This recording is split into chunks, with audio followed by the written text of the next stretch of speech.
1966 সাল শ্রী ঠাকুর বসে আছেন ঠাকুর বাংলায়। বিশিষ্ট গুণীজনরা উপস্থিত ওখানে।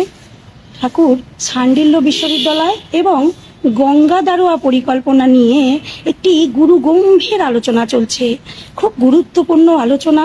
Pin drop silent. সেই অবস্থায় এত গুণীজন মানুষ ওখানে উপস্থিত, বিশিষ্ট বিশিষ্ট মানুষ আছেন ওখানে, আর এইরকম একটা গুরুত্বপূর্ণ আলোচনা চলছে। সেই সময় একটি দাদা তার মেয়ের বিয়ের আশীর্বাদের জন্য শ্রী ঠাকুরের কাছে নিবেদন করতে এসেছেন।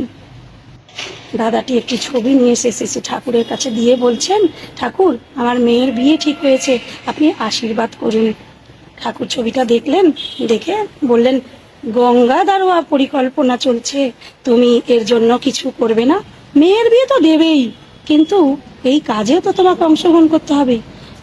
দাদাটি মনে মনে একটু বিরক্ত হলো যে আমার মেয়ের বিয়ের আশীর্বাদ চাইতে এলাম আমি, আর আমাকে ঠাকুর এইগুলো বলছেন।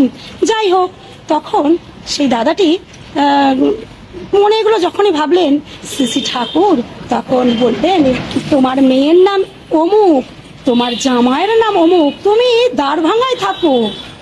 অবাক হয়ে গেলেন সেই দাদাটি আর বললেন, ঠাকুর, ছবিতে কি এগুলো লেখা আছে?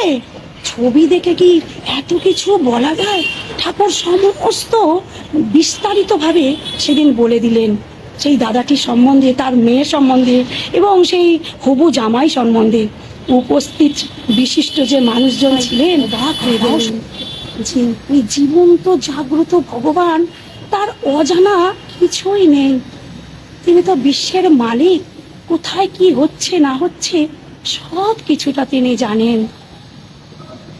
এই আমার পরম দয়াল শ্রী ঠাকুর। তাই আমরা শুধুমাত্র বোকার মতো তার কাছে এই নিবেদন করি, ওই নিবেদন করি, এই চাই সেই চাই, কিন্তু তিনি যে মালিক আমাদের, তার কাছে অজানা কিছুই নেই, তিনি সব কিছু জানেন। জয় গুরু। সকলের মঙ্গল প্রার্থনা করি আমার পরম দয়ালের রাঙা রাখুন শ্রীচরণে।